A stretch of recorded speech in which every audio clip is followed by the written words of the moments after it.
waxaan rabaa arrin dhacda uguba oo ayaduna dhacday inaan ka hadlo. dhacdadii ka dhacday Siigaale dhacda uguba sida aad la socoteen annaga waxaa noo yimiday ugaas Maxamuud Cali ugaas iyo imaamka iyo xildhibaano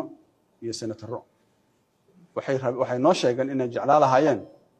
in wada hadal la aado waxay naga codsadeen inaan ogolaano arrintaas waa ogolaanay waxaan dhahnay ragga kalena soo arka magaaladu waa kala xiran tahay bal adinku intaa baxdaan ragga kale soo arka ku soo qanciya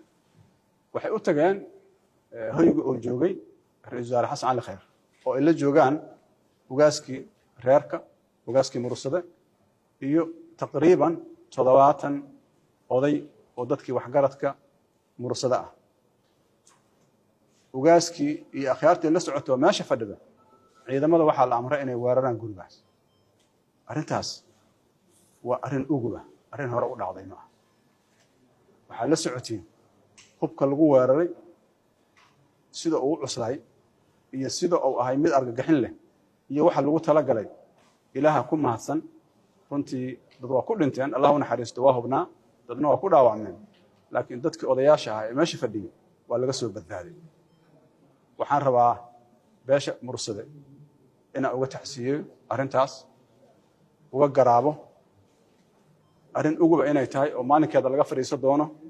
laakiin runtii inay tahay arrin dhaqan ka baxsan in ra'iisul wasaarihii lagu khasbo in la saaro baabuur nabad sugidda ay leedahay si loo tusiyo humiliation taas waxay tusaysaa dowladda hadda joogta kama nabadgelaya maalkaagu oo waa aragtay dhulkii waa kaa qaadanaya oo sharafkaagu kama nabadgelaayo waa waxa la samaynayo hadda oo dhiiggaagu kama nabadgelaayo ciidamadii oo dhan waxaa lagu fidiyey magaalada Muqdisho derbi iyo ciidan derbi iyo qoray maxaa looga baahan yahay saacadaas la joogo Kaaraan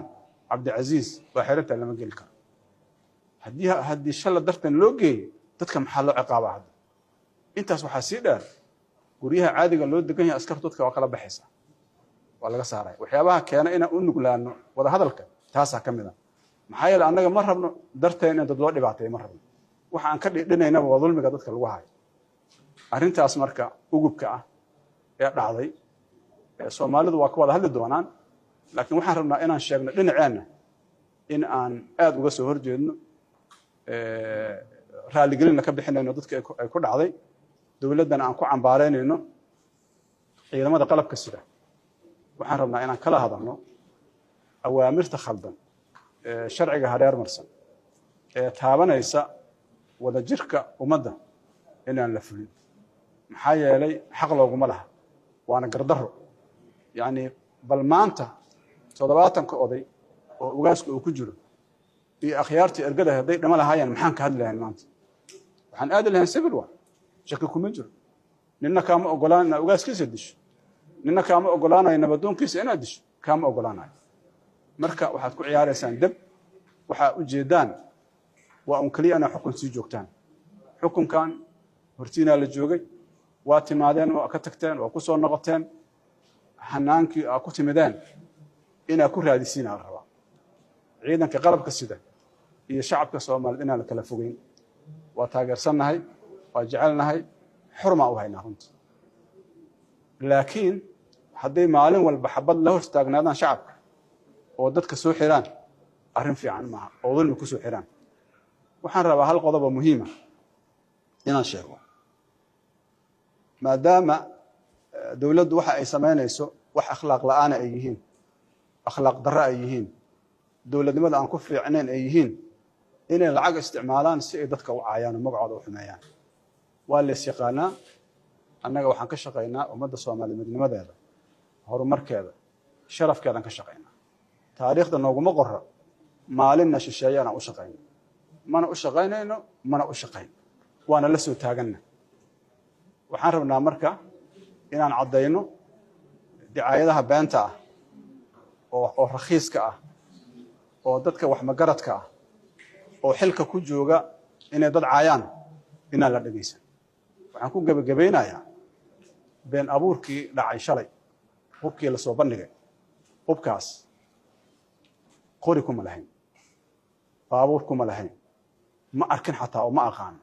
waxaana la wada og yahay meesha laga keenay waana naloo sheegay in la sameeyo doono arrintaas horaan u ogeyn waxaa loo yaqaanaa guri kastaba inta huboo laga soo bixiyey dadka iska lahay waa la yaqaanaa marka waxaan rabnaa dadka Soomaaliyeed ee waxgaradka inaan u sheegno annaga hubkii aan meesha ku tagno hub kooban oo ahay waxay la meesha waxaan u tagnay mudaaharaad marka uu dhici waayana waa soo laabanay hub noo yiil meesha ma jirin hub aan uga soo tagnana ma jirin sidaas inaad ula socotiin dacayadaha raqiista ah